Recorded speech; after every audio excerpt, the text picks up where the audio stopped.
வருங்கால RSSலிருந்து சட்டமன்றத்தில் நிற்க வேண்டும் என்று கேட்டு MLA சீட்டு கேட்க வேண்டும் என்று இந்த கூட்டத்தின் வாயிலாக கேட்டுக்கொள்கிறேன். எதற்காக என்றால், இந்த ஜம்புத்தீவு பிரகடனத்தை முதலாக திருச்சியில் கொண்டு வந்தது அந்த ஆளுநர் அவர்களை வைத்து ஒரு விழா, பெரிய விழாவாக நடத்தினார்கள். நேற்று தமிழ்நாடு முழுவதும் ஜம்புத்தீவு பிரகடனம் எல்லாராலும் கொண்டாடப்படுகிறது. அனைத்து கட்சியாலும் கொண்டாடப்படுகிறது. மாநில வங்கியை வைத்து அவர் அந்த RSS மூலமாக நடத்தப்பட்ட ஜம்புத்தீவு பிரகடனம் தமிழ்நாட்டில் உலக அளவில் இன்று பெயர் எடுத்திருக்கிறது.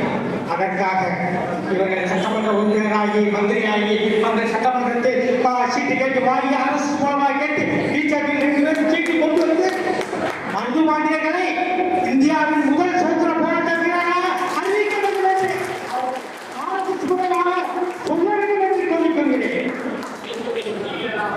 ஆனா டாக்டர் சொன்னாங்க, அந்த வடநாட்டு சட்டத்தை படிச்சு பார்ப்போம் வேண்டாம், அந்த வடநாட்டு சட்டத்தை படிச்சு பார்ப்பன வேண்டாம், நம்முடைய சட்டத்தை முதல் சுதந்திர போராட்ட வீரர்களை வடநாட்டுக்காரர்கள் படிக்க வேண்டும், மருதுபாண்டியர்களை பற்றி வடநாட்டுக்காரர்கள் படிக்க வேண்டும் என்று சட்டத்தை மாற்றுவோம், வடநாட்டை மாற்றுவோம் என்று கூறிக்கொண்டு அந்த ஜம்புத்தீவு பிரகடனம் அண்ணன் ஆராய்ச்சியாளர் சொன்னார். துந்தாச்சிவா யார்?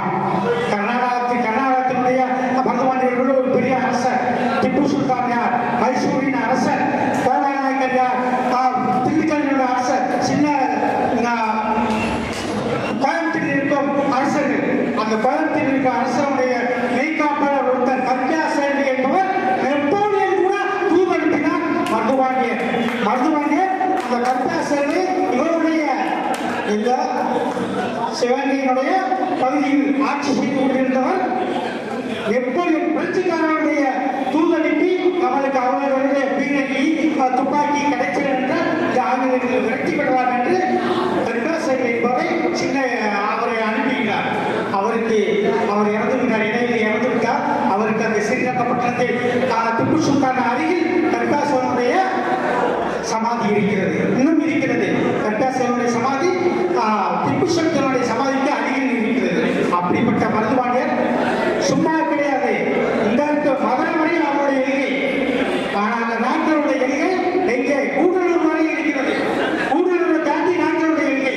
ஆனால் மருதுபாண்டியருடைய எல்கை இந்த சிலைமான். இப்பொழுதும் சிவகனுடைய எல்கை எது? சிலைமான் வரை. இந்த கீழே எங்கே இருக்கு? சிவகனுடைய இது. அப்படி என்றால் மருதுபாண்டிய எல்கை மதுரை வரை. அதனால தான் சமயத்தை சேர்ந்த நம்முடைய சன்னிதானத்தை முன்னோருடைய சன்னிதானத்துக்கு அவர் என்ன செய்தார்? கல்யாண மண்டபம் கட்டி கொடுத்தார். மீனாட்சி கோவில் கல்யாண மண்டபம் கட்டி கொடுத்தார். சேவைக்கார மண்டபடி என்று கல்யாண மண்டபம் கொடுத்தார். அவருக்கு திருஞான சம்பந்தருக்கு ஒரு வெள்ளி தேர் செய்து கொடுத்தார். அந்த திருவாட்சி 1008 விளக்குகள் எரியும் திருவாட்சிக்கு ஒரு 15 கிராமங்களை கொடுத்திருக்கார். ஆகியோர் சம்பந்தப்பட்ட ஒரு 15 கிராமங்களை கொடுத்திருக்கார். அந்த 1008 விளக்குகள் எரியும் போது அதை பார்த்தீங்கன்னா அவ்வளவு அருமையா இருக்கும். இப்பொழுது யாரும் இருக்கவில்லை. நான் பார்த்திருக்கிறேன், அந்த காலத்தில் பார்த்திருக்கேன். அவ்வளவு அழகா இருக்கும். அதை கூட ஒருத்தர் இருக்கிறார்.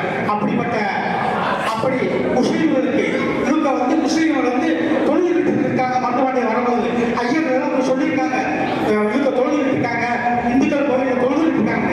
அவரை கூப்பிட்டு நான் திருப்பி கோயிலில் போயிட்டு திருப்பி வரதுக்குள்ள நீங்க வெளியே போயிருந்தீங்கன்னா எல்லாரும் முஸ்லீம்கள் எல்லோரும் வெளியே போய் அவருக்காக காத்து கொண்டிருக்கிறார்கள்.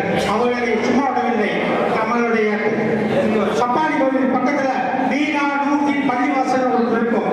அந்த இடம் சிவகங்கை சமஸ்தானத்துடைய நந்தவனம். அந்த நந்தவனத்தை அவர்களுக்கு கொடுத்து அதை நீங்க தொழில்கள் வச்சிருக்கலாம். ஆனால் அது இப்பொழுது அவருடைய கார் பார்க்கிங் அவருடைய இதை நடத்தி கொண்டிருக்கிறார். அவர் அந்த ஜம்புத்தீவு பிரகடனத்தை பற்றி சொல்லுகிறேன். 4 வர்ணங்கள், பிராமணர், சத்திரியர், வைசியர், சூத்திரர், அனைத்து மக்களும் ஒன்று சேர்ந்து ஆகியோருக்கு இருக்க வேண்டாம், 50 பேர்கள் எல்லோரும் இருந்து செய்ய வேண்டும் என்று சொல்லி அவர்கள் கங்கை நதிக்கரையில் அப்படி செய்யவில்லை என்றால் கங்கை நதிக்கரையில் தாராம் பசுவை கொண்ட பாவத்துக்கு ஆளாமல் அப்படி மட்டும்தான். இதாவது பேரரசின் ஊழியர் அவர் அந்த வார்த்தையை அவர் எதுக்காக சொன்னார் என்றால், நான் சாதாரண இந்த மன்னராக எல்லா அரசர்களும் ஆங்கிலேயர்கள் அடிமைப்பட்டு கிடைக்கிறார்கள். அந்த இதுக்கு எல்லாத்துக்கும் நான் ஊழியர். அவருடைய மொத்தத்தில் நடத்திவிட்டால் 224 ஆண்டுகளுக்கு முன்னால் ஜம்பத்திக்கு பிரயாணத்தை கொண்டு வந்திருக்கிறார்கள். அப்படி என்றால் இந்தியாவிலே ஆயுத புரட்சி ஏந்தி இந்திய ஆங்கிலேயர்களை விரட்ட வேண்டும் என்று சொல்லிய ஒரே மன்னர் மருதுபாண்டியன் தான். அவரே முதல் சுதந்திர பாரத என்று அறிவிக்க வேண்டும். இந்த மோடிஜி அரசும்